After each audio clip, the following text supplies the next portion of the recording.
I could tell you, which a lot of people want to hear and say, that I should have had a business plan and followed a business plan, but I can't tell you that because I actually think that whilst it is important. Well, that's the voice of Sharon Thurin, today's guest, founder, CEO and health food visionary at the helm of Slim Secrets, a global business that creates delicious, nutritionally balanced snacks with a sassy edge. Slim Secrets is one of Australia's biggest success stories in the health food market. Hello, I'm your host Ingrid Thompson, and welcome to So You Want to Start a Business. Podcasts are a collection of interviews with a variety of business owners, entrepreneurs and other smart guests so that you can learn tips, tactics and strategies to implement in your business. Are you ready to meet Sharon and hear her business startup story? Let's go. Hi Sharon, it's Ingrid Thompson here, and thank you so much for being part of the podcast So You Want to Start a Business. And let's start with, what sort of business are you in? What is your business? Thanks, Ingrid, firstly, for having me on. My pleasure. Okay, so Slim Secrets our brand is all about healthy snacking.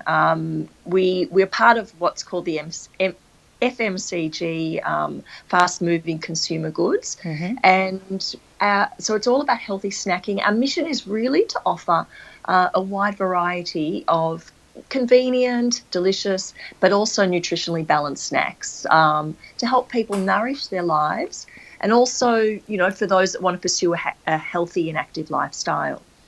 Wow, they sound delicious. I'm sure there's people listening that will be just wanting to have one right now. So Sharon, when did you start this business? I launched it at the end of 2005. It took from the idea to the actual launch of the business. It was like having a baby. It actually took 9 months. Wow. And it really felt like a baby when I saw it coming off, the first lot of products coming off the line, the production line. It felt like a baby, but not as exciting, of course. And why? What was your impetus to actually start this business? Because you've got quite an interesting background, haven't you? Yes. Look, my background, I've got lots of degrees, law degree, diploma of education, arts degree, but I worked with my husband when the kids were growing up, or when the kids were younger actually. I worked with my husband in his pharmacies, so I had a strong interest in health at that stage, and also come from a background of medical background, father-in-law, lots of doctors in the family, and so always been interested in health. And I was, when my husband sold his pharmacies, much to my dismay, I ended up having to, I decided then that it was time to do something for myself anyway, and started to work with some doctors in a anti-aging clinic and help them set it up. And it was through there that I really realised how important, food, our diet was, our fitness, everything to do with that was important to our health and longevity. And I then started to actually help some of the clients in terms of health and wellness coaching. And it was at that time that I really saw a gap in the market for healthier snack products, designed between meals when we're busy and on the go. So it was really a gap in the market that I saw at that time. And just remind us exactly what year we're talking about then. That was 2004. Okay, so this is quite some time ago, and it's hard for people to think that there ever was a gap in them. We kind of take for granted that we've got a variety of choices now, but in 2004 there really was nothing, was there? There really wasn't. The products that were on the shelf were really either geared towards the strong bodybuilders, especially in terms of protein and fibre, which are very important, to help fill you up. So it was either the bodybuilders or the really hardcore Weight Watchers, and nothing in between, and also nothing that actually tasted good. So it was like everyone used to say, most of the bars out there or the snack options were like cardboard. Yes, I remember those cardboard. Yeah. Some still are, but yeah, I guess. Yeah. Clearly yours aren't. So just in terms, so your business. So the next question is, what did you want from that business? So it sounds a little bit like you've answered that, but what did you want the business to do from the beginning? Okay, really initially I didn't see it as a business. For me, it was just a solution for my clients, and hence target market, which were a lot of my friends, a lot of family. Like we were all. I knew so many people in that target market that were, looking for healthy on the go snack options. So no, it started as a hobby. I had no intention of this being a business. So traditionally, I didn't do a business plan. I really launched with 3 bars and thought, morning, afternoon, and nighttime options, and thought that was going to be it initially. So, and this is one of my favorite questions. When did you actually realize that you were in business? When did it become real? So what was that thing that changed it from the hobby to being, oh my gosh, I've got a business? Okay, 2 things. Initially, when I spoke to Boost Juice, and like in a very short period of time after we launched, and they loved the products and wanted to put them on their counters of all their juice bars nationally. When we first launched, and they stayed there for about 6 months. Sorry, not 6 months. What am I saying? They stayed there for about 6 years. 6 years, 6 years. So that was number one. And number two, when I saw them on the shelves in the supermarket, I realised that there were deadlines and things had to be done, everything had to be done, very strictly, and there were no shortcuts at that stage. So yes, that's when I realised I had a business. So, and it's quite amazing, isn't it? So a really important point you bring up there is this idea of partnerships with somebody else, like somebody who already has the kind of people that you're looking to provide your product to, and having a strong partnership with that by being involved with Boost Juice. It is one of those important things in business, isn't it? Look, I call it a bit of luck as well, because from a marketing perspective, it was free marketing sitting on their counters, and also to the supermarkets are the same. Supermarkets are great marketing, being on their shelves, because most of us do walk past and see it. So it was it's a huge endorsement too that this is real, because it's on a shelf. Correct. It's not just somebody with their little a market stall or something like that. Not that there's anything wrong with that, but it really is that sort of strength of endorsement, isn't it? Correct. And especially when it was really aimed towards people that I was working with. So yeah. So we've talked a little bit about knowing what your customers wanted and that the business idea was viable. So, to take it from that idea of it being a hobby, to get the production, clearly that would have taken some kind of investment. How did you know that it was actually going to be viable and that it was worth actually, making that leap from it being a hobby to actually taking it into production? Look, to be honest with you, and again, when I started today, there are certain things that I wish I'd done differently. But at the time, I just didn't think of it in terms of a business being viable. It was just, something for my target market, a solution for consumers. So when I actually launched or looked at, the funds involved, I did it on a shoestring, and at the time, I just didn't have a lot to lose. It wasn't. It wasn't a large amount of money that I put up front. It was really, for the initial run, the packaging, some legal and accounting bits and pieces. But I did it from home, and I just didn't feel like I had a lot to lose. So that's pretty terrific. So that whole idea, because my next question is around funding and funding expansion, and so where that money actually comes from. So what from a business mindset point of view. So you've already talked about on a shoestring, keeping it from home. So really keeping those costs low. Yep. So that you could put everything into providing this terrific product for people who you knew needed it. So that was your own funds, and then I know you've expanded now because you're 15, 14 years later, you're really expanding. Where do those funds? What's your sort of approach to funding now? Look, luckily enough, we've been able to self-fund the business. Wow, that's terrific. Yeah, through cash flow, and every bit of growth. Goes back into our everything goes back into our marketing as well. So we've really got a heavy push on marketing, which people that follow us will see in terms of we've got number one tennis player in the world, hopefully still after Wimbledon, but as our brand ambassador, Angelique Kerber. And we just put a lot back into our marketing because it's so important to I keep saying keep spreading the secret and making sure it's not a secret. And make sure it's not a secret, yeah. So just in terms of that then, how do you find new customers? So how do you know who they are? How specific are you around your ideal avatar? Do you, and share as much of that as you feel is appropriate.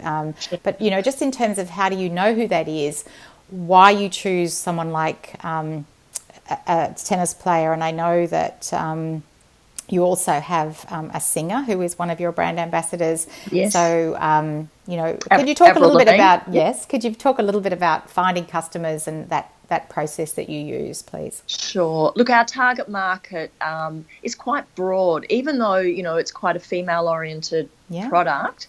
Look, I'd say about 70% of our market is female. And look, we can see from our social media following, from our purchase history, that our target market is our major target market is between the 18 to 34 age group. Busy, on the go, etc. And thankfully we have 30% males who love the products and love the protein element and also just the health element of the products. So we again see that through our social media, through our newsletters, and then to target them, we again use, very importantly today, which we didn't have when we first started as much, is the social media. But, also email marketing, but word of mouth. I mean, to me, word of mouth is absolutely, number one. And that comes through in social media, but it also just comes through, doing different events and things like that as well. And we tend to put our products into things like goodie bags for, where our target market is and get the brand out that way. And, we find that a fantastic way to spread the secret. So people get to experience the product and then they go look for it in their supermarket or, wherever it's available. Okay, so in terms of pricing, because I would imagine in 2004 when you started out, as you said, you were just providing something terrific for people that you knew needed it.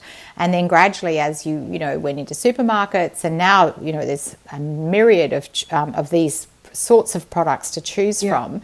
So, the pricing strategy probably has changed over time. Could you talk a little bit about your pricing strategy, please? Sure. At the time when we launched, we did look at, what products were sitting on the shelves, and just wanted to make sure that we were offering less than what they were offering at that particular time. So we were trying to be competitive, knowing that we didn't have a name out there, and and our budget was a lot lower than some of the big companies. So really it was looking at what was out there and obviously then looking at what our costs were in terms of product and trying to get a balance. The problem is that where our products sit today price-wise, they're still we have not increased. Believe it, you're not going to believe, the 40 gram bars that we launched with, we have not increased the price in I think it's 11 years since we launched. Sharon, that's amazing. I know. So I push all our suppliers to try and keep our costs down. It's not easy. No. But so it's $2.95 for our 40 gram bars, and that's what they are still today, sitting on the shelves. Wow. Because of course your competition isn't just the other bars, it's the Mars bars and the other things that people could have at any time of day to give themselves that boost, isn't it? It is and it's not, because really the people, I believe that our target market is really anybody interested in their health, fitness, or weight management. So anybody that has a Mars bar, whilst everything in moderation, I say. Yes. But mostly will not eat a Mars bar, on except on the rare occasion. So that Okay, so your people are really clear that they want this type of product. They're not looking at that other, and I shouldn't just pick on Mars bars, because there's a whole aisle of things in the supermarket, isn't there? And it could be sweet or savoury. I mean, it could just as easily be corn chips. It's that snack something that people look for. Yep. So you're clear that your people really do know that they need something healthier than any of the other options for them. And absolutely, and also understand what protein today. Protein has such a high profile and such importance in terms of snacks. So they actually, and also the low sugar element. Well, your Mars bars, even your muesli bars sitting on the shelves, a lot of them are high in sugar and low in protein. So you're not getting the benefits of, getting that feeling full between meals. So it really is, it's an awareness and it's teaching people about these type of products and once they understand about them, they are happy to pay a premium because the ingredients are more expensive as well. Yes, and having looked at your, and I'll put the website links and the Facebook links into the show notes with this, there's a lot of education involved in helping people understand why these products really are the snack to have, particularly if you're wanting to be healthy and have the energy for the day, because I think particularly as people choose, to be vegan or vegetarian, like there's different, lifestyle choices being made, then how do you get the protein if you're, how do you maintain an overall nutritional balance? It becomes so complex, doesn't it? It sure does. And it's funny you actually mentioned like gluten-free, because we were before, again, we've been very innovative with a lot of our products and ingredients. And we actually had gluten-free products basically from day one that well, soon after, the next range we did were gluten-free after the first range. And so, with our foresight, because today, again, gluten-free is another buzzword. Yeah. And the products that were out in the market that were gluten-free, as you mentioned, were often high in, calories, fat, sugar, etc. So there was very little offering at the time. So hence we filled a gap there too. And it's so difficult for people to get it right. Like even people who really want to get it right, they buy this and then they discover there's a lot of sugar in it, or they buy that and they discover that it's got more fat. It's very difficult. It is, but we're getting more savvy. We are, yeah. So back to the business. And you don't have to tell us what it is, but Sharon, do you have an exit strategy? Have you thought about where this goes? I certainly do. I've actually got my son involved in the business. He's now heading our export growth, which is, as we can discuss later, but is taking a really healthy turn for the best and growing. So he's involved with that. So we're looking at a large export growth short term. We do have investors that have contacted us on quite a number of occasions, but it's not something I don't believe it's something that we're looking at in the very short term. But it may be something who knows? Don't know how many years away, but it is. Yeah. We do have an exit strategy in place. And the reason I ask that is that so many people get started in a business and they get so caught in running the business that they actually don't think about what potentially that might be. And it doesn't have to end up looking like the picture they paint, but it's about having that awareness that at the end there will be an end, and what is that? Yes. Very important. I agree. Very important. Yeah. Yep. So you've mentioned this, and now I'm going to ask you specifically, what is something that you wish you'd done differently at the beginning? Like you said that there were some things that you might have done differently. Can you talk a little bit about that now, please? Sure. Look, probably the most important thing, and I've learnt this along the way, talking to lots of different entrepreneurs, is partnering with somebody. Because I hadn't started as a business as such, it was more a hobby. I was looking after everything myself for the first 6 years, I think. I did everything. I was bookkeeper, salesperson, everything I did. And, having a partner to actually complement your skills and bounce ideas off and really work with is probably one of the things that I do regret. But whilst I do regret it just was never on my radar when I first started for the reasons, that I started. Yes.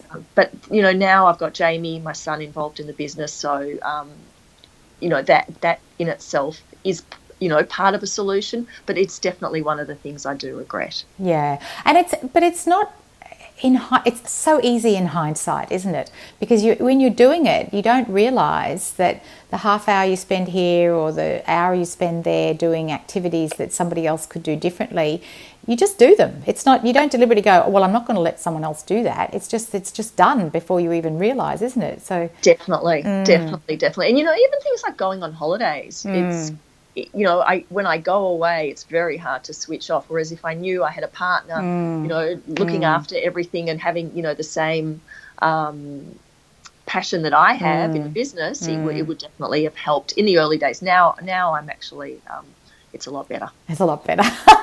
So this is a slightly different question. What do you wish you'd known from the start? So if somebody could have said to you, Sharon, here's some knowledge or here's some information, what difference could something have made? What might that have been? Look, I could tell you, which a lot of people want to hear and say, that I should have had a business plan and followed a business plan, but I can't tell you that because I actually think that whilst it is important, and today's generation is all about, very stringent business plans and organisation. Again, because of the way I started, it just wasn't something, that I even, wish I had have known. Because, in fact, if I had have known, I probably would have done things differently and maybe not have ended up in some of the places that thankfully I've ended up in.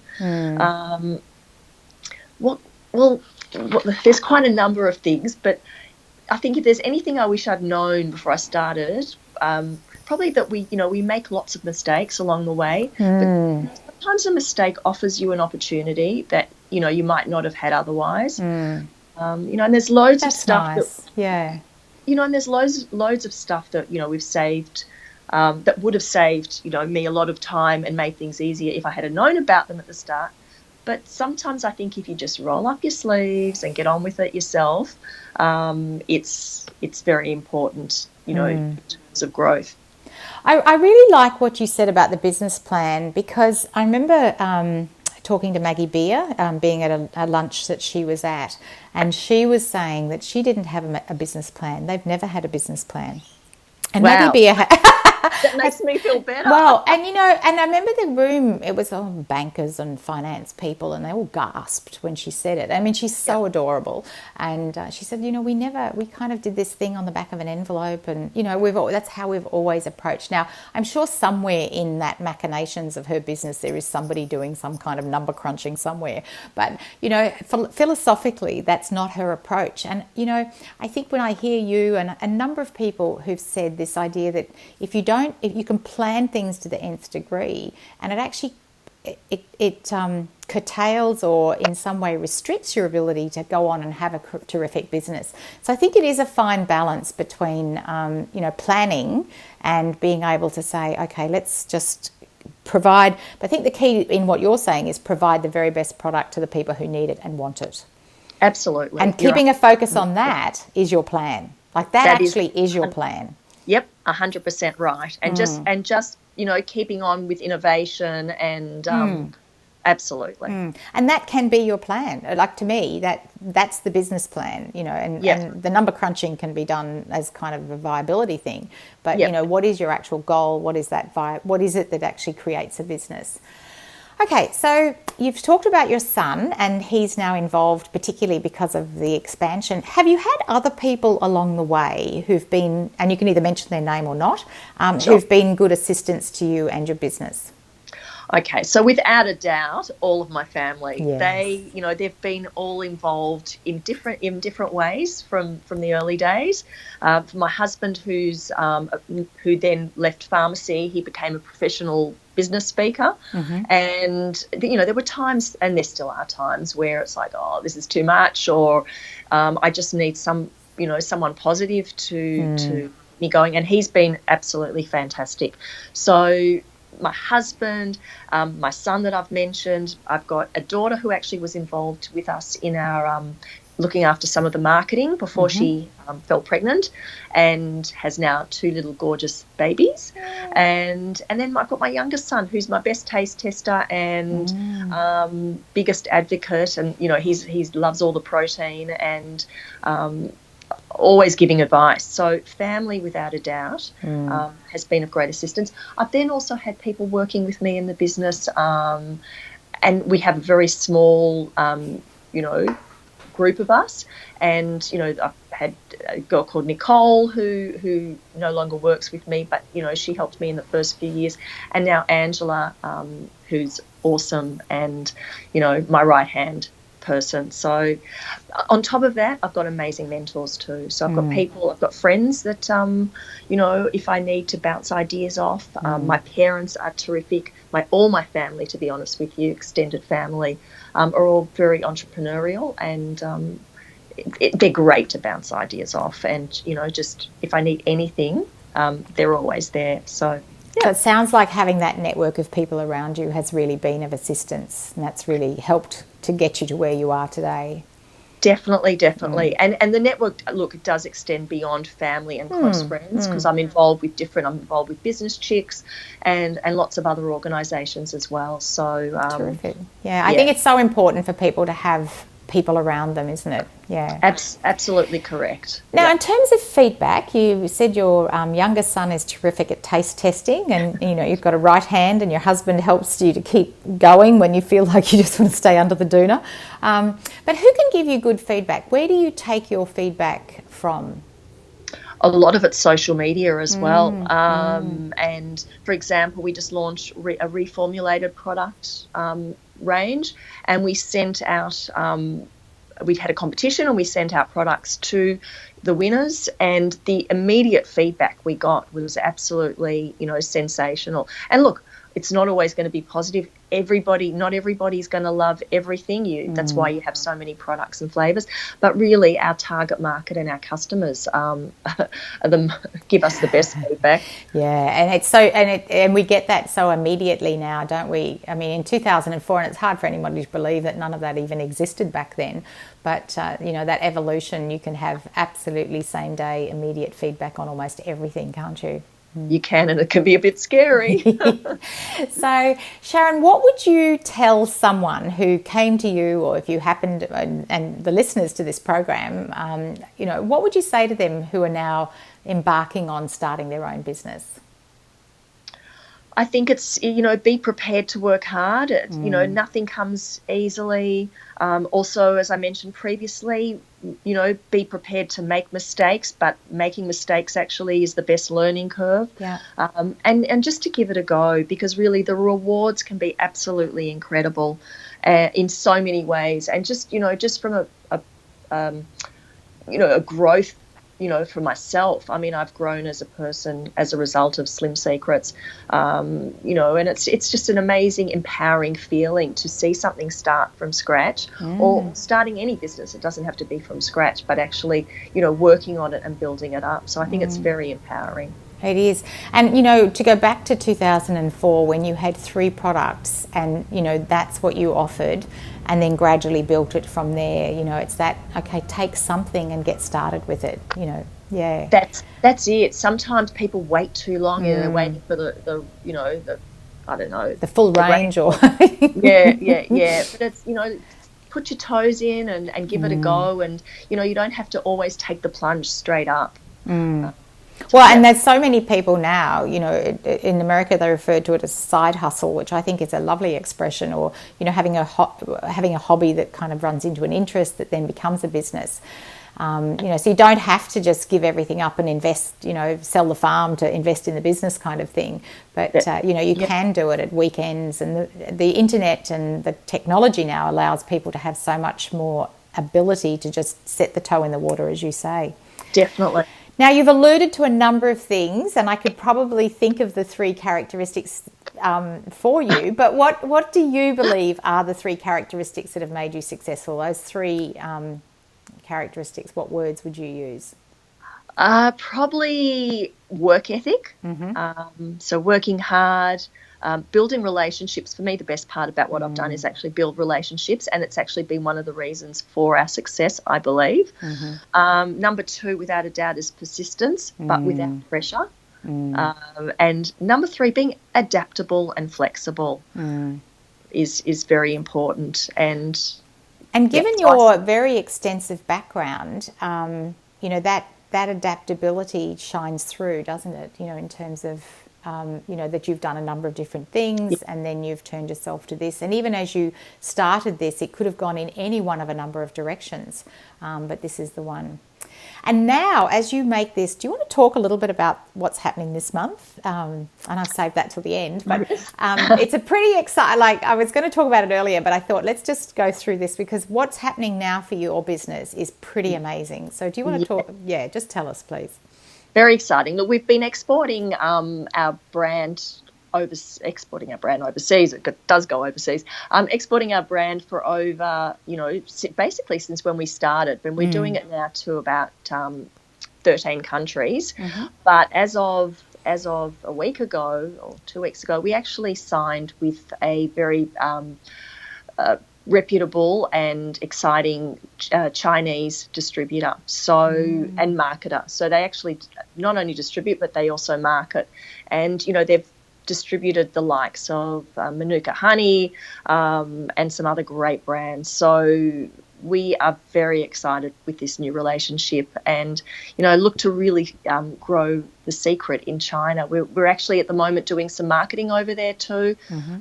We've got social media accounts, Weibo and WeChat, which we started a couple of weeks ago, or the company that's looking after it over there did. And their key opinion leaders, like our influencers, are going to be doing some posting for us, as well as Avril Lavigne, who I mentioned. She's done some things for us both on our social media and on theirs, and she's actually one of the third largest Western influencer in China. So we are really hoping for our brand to be very well recognised over there in a short period of time. In a very short period of time, perhaps, yeah. Because there's just, in terms of the size of the potential market there, it's just almost mind-blowing, isn't it?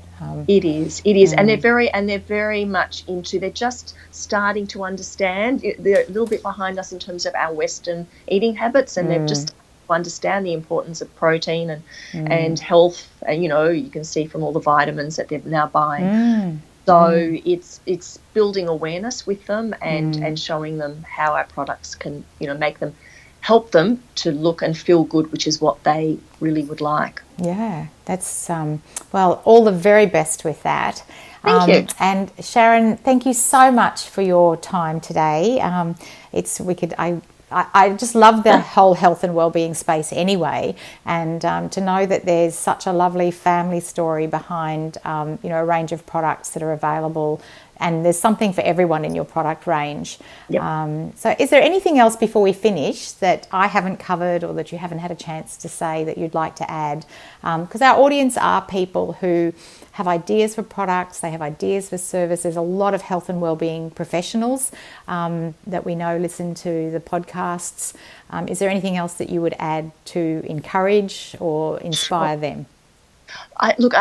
In terms of our brand, our philosophy isn't about extreme dieting, but finding healthier ways to have everything. And that's what we try and, we try and bring out as many varying products. Like I've mentioned bars in the past, but, we have things like puddings and cookies and little balls and drinks. So we've got a big range of snack products.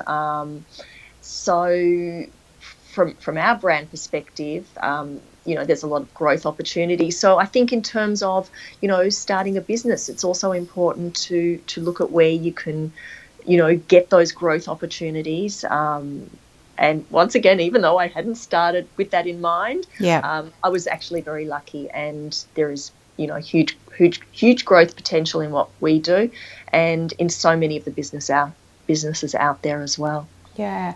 And as you say, just get the 3 right, get them right, then grow and listen to what your people want. And, then who knows, there's this whole range of products available. And working hard, as you said, it didn't just happen. I know you've used the luck word quite a few times in the interview, but luck comes from preparation, and it comes from persistence and perseverance. And as you said, relationships. So, Sharon, thanks so much. You're totally inspiring. I'm off to find a pudding. That sounds quite nice, or a drink. And so I'll put the show notes. I'll put the links in the show notes, and encourage people to have a look at your website, because there's some terrific things there, and to join your community. So again, thanks so much, Sharon. Thank you. I really appreciate it. Thanks for having me. Hey, if you're listening to this podcast, chances are you have a great idea for your own business startup. We understand you're keen to put in time and energy to take your dream to reality. Head over to soyouwanttostartabusiness.com.au for some more really useful information to help you get started. You can also find transcripts of all the podcasts over on my blog at the website healthynumbers.com.au, where you can also find the link to the Business Startup Readiness Quiz. The thing is, ideas are one thing. And ideas without the actions, well, they're just that. They're ideas. What are you going to do to start and create and grow your own business today? Thanks for listening.